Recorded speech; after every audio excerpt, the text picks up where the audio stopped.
नमस्कार। घड़ी में रात के 9 बज चुके हैं और वक्त हो गया है आपके पसंदीदा बुलेटिन प्राइम टाइम 8-9 का, जहां मिलती है आपको प्रदेश की हर ताज़ा खबर। आप देख रहे हैं बीबीसी राजस्थान और मैं हूं आपके साथ हेमंत पाठक राही। चलिए शुरुआत करते हैं आज की सबसे अहम खबरों के साथ। डालते हैं एक नज़र आज की सुर्खियों पर। उदयपुर के सूरजपोल थाना क्षेत्र में हुई चाकूबाजी की घटना। हमले में एक व्यक्ति की हुई मौत, उसकी पत्नी गंभीर रूप से घायल। मकान मालिक ने ही अपने किराएदार दंपति पर किया हमला। श्रीगंगानगर की नई धान मंडी में सचिव पर फायरिंग करने वाले आरोपी को लोगों ने पकड़ लिया। एमएलएसयू उदयपुर की कुलपति डॉक्टर सुनीता मिश्रा का विवादित बयान, औरंगजेब को बेहतर प्रशासक बताने पर भड़के लोग।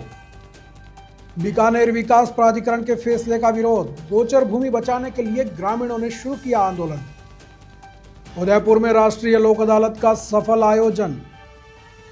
बीकानेर में रेलवे फाटक की जानकारी अब ऐप पर मिलेगी, व्यापारी उद्योग मंडल की नई पहल। पीबीएम अस्पताल में नर्सिंग ऑफिसर्स का धरना, मेडिकल कॉलेज प्राचार्य को हटाने की मांग।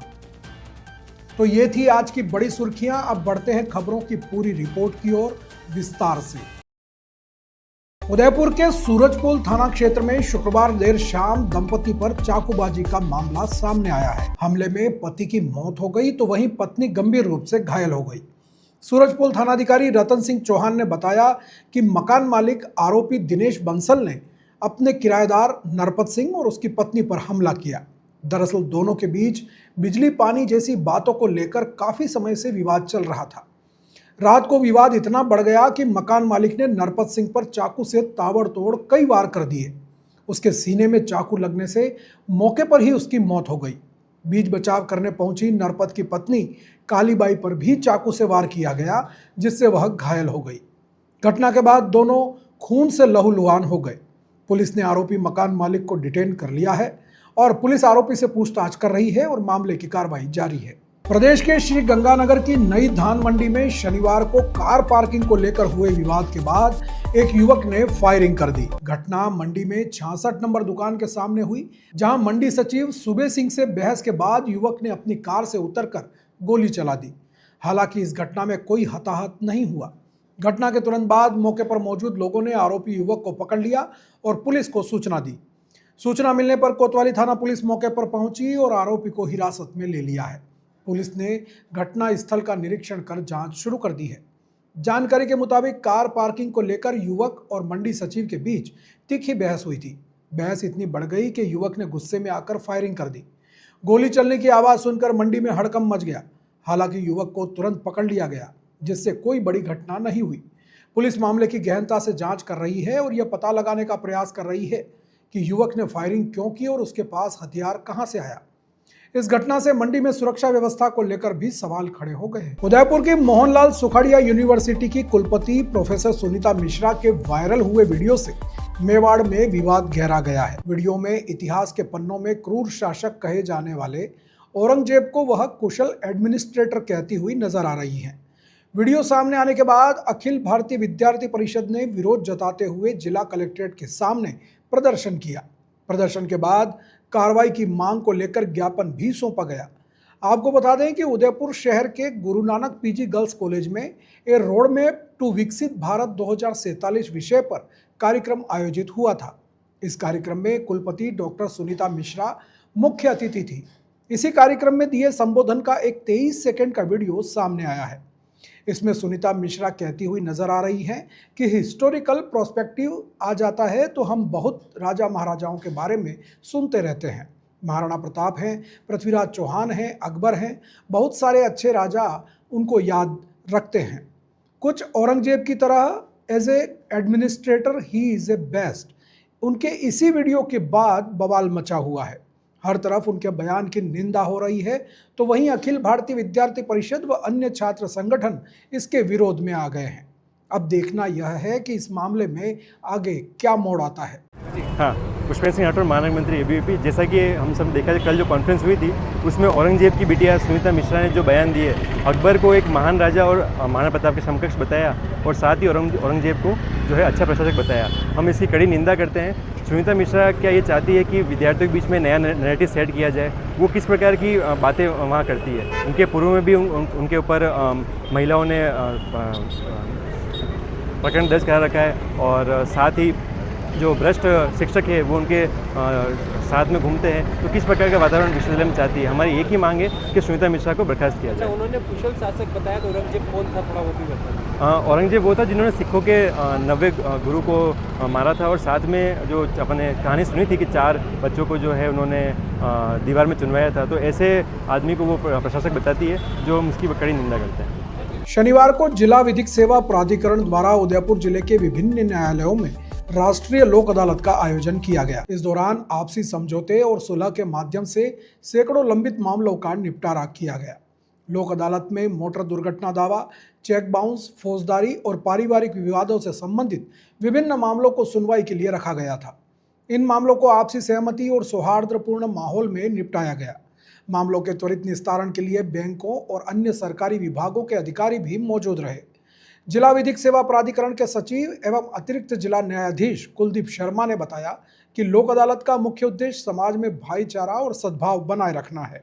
उन्होंने कहा कि यह पहल न केवल परिवारों में सुख समृद्धि लाती है बल्कि राष्ट्र के विकास में भी सहायक होती है।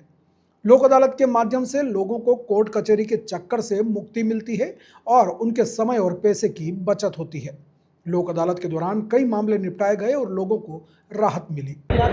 आज राजस्थान राज्य विधिक सेवा प्राधिकरण के निर्देश पर आज वर्ष की तीसरी राष्ट्रीय लोक अदालत का आयोजन हो रहा है। इसमें जिले में 17 बेंचें बनाई गई हैं। उदयपुर हेडक्वार्टर पे 8 बेंचें हैं और 9 बेंचें हमारे बाहर अन्य तालुकाओं में बनाई गई हैं। 20,000 प्रीटिकेशन के मामले रखे गए हैं और लगभग 12 से 15,000 मामले जो न्यायालय में लंबित है उनको लोक अदालत में रेफ़र किया गया है। आज उम्मीद है कि हमारे जो ये प्रीटिकेशन और ये लंबित मामले हैं लगभग इनमें हम अधिक से अधिक प्रकरणों का निस्तारण करेंगे और आम जनता को जो कि उनके पुराने NI एक्ट के हैं, फैमिली मैटर्स हैं, सिविल दावे हैं, कंपाउंडेबल ऑफेंस हैं, FRs हैं और बहुत सारे ट्रैफिक के चालान हैं, इन मामलों को हम निस्तारित करने का पूरा प्रयास करेंगे और अधिक से अधिक मुकदमों में जनता को राहत मिलेगी। जैसा कि प्रीडिकेशन में आप देख रहे हैं कि हमने जो MB एक्ट के लगभग 12,000 से ज़्यादा प्रकरण हैं उनको हम न्यायालयों में जो पुलिस में पड़े हैं उनको न्यायालय में मंगाकर हम उनको वापस लेंगे, जिससे कि लोगों को जो जुर्माना जमा करना पड़ता सरकार में उनसे बचत होगी। दूसरा, ऐसे मुकदमे जिनमें कि बैंक वगैरह का ब्याज है, NPA है, उनमें मूल में या कुछ मूल राशि भी कम करके अगर बैंक और पक्षकारों में समझौता होता है और किस्त बना करके अधिक से अधिक प्रकरणों में पक्षकारों का लाभ लेने की वो करेंगे।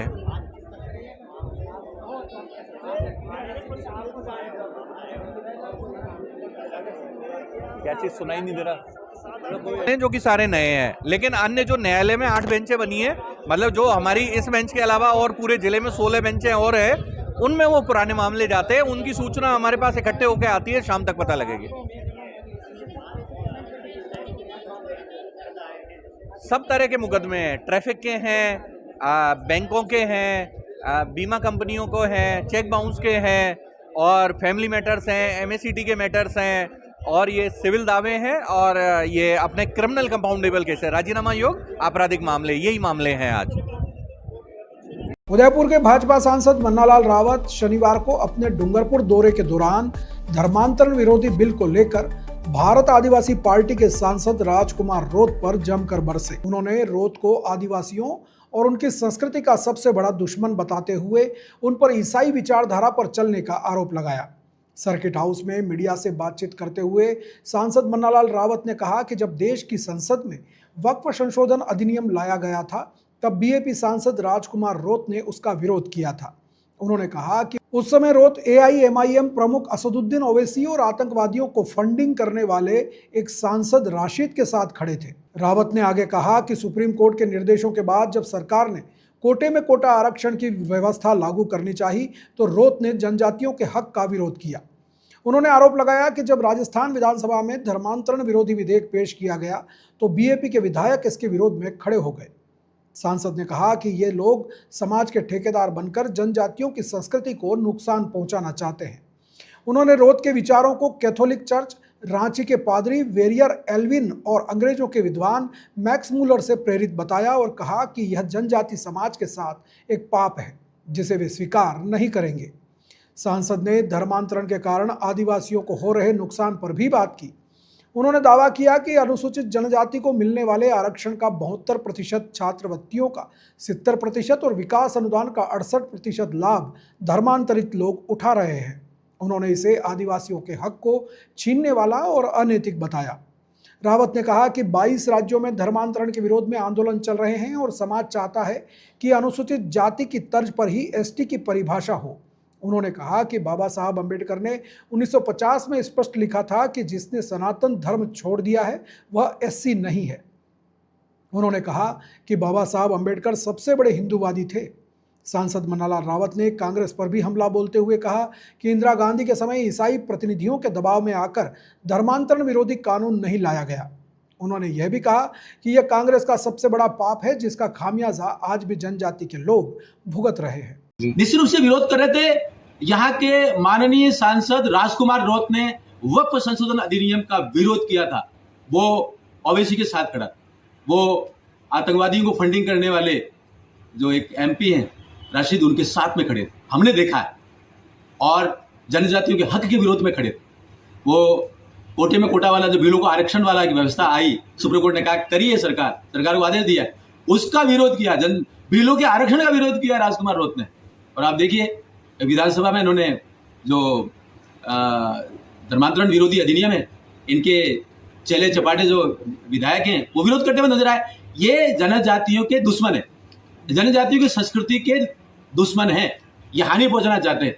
ये जिनके विचारों से चल रहे हैं वो विचार the Catholic church of Ranchi से आता है, पादरी वेरियर एल्विन का विचार है, मैक्स मूलर जो अंग्रेजों का एक फंडेड विद्वान था, उसके विचारों को आगे बढ़ाते हुए नजर आ रहे हैं। मुझे लगता है ये पाप कर रहे हैं, ये पाप समाज स्वीकार नहीं करेगा। बाबा साहब अम्बेडकर ने 2 नोटिफिकेशन जारी किए 1950 में, जो वो केंद्र में विधि मंत्री थे, एक अनुसूचित जातियों के बारे में। तो उन्होंने स्पष्ट लिखा जिसने सनातन छोड़ दिया है वो एससी नहीं होगा। मुझे इस मामले में बिल्कुल सुस्पष्ट कहना है आपके चैनल के माध्यम से कि बाबा साहब अम्बेडकर सबसे बड़े हिंदूवादी थे।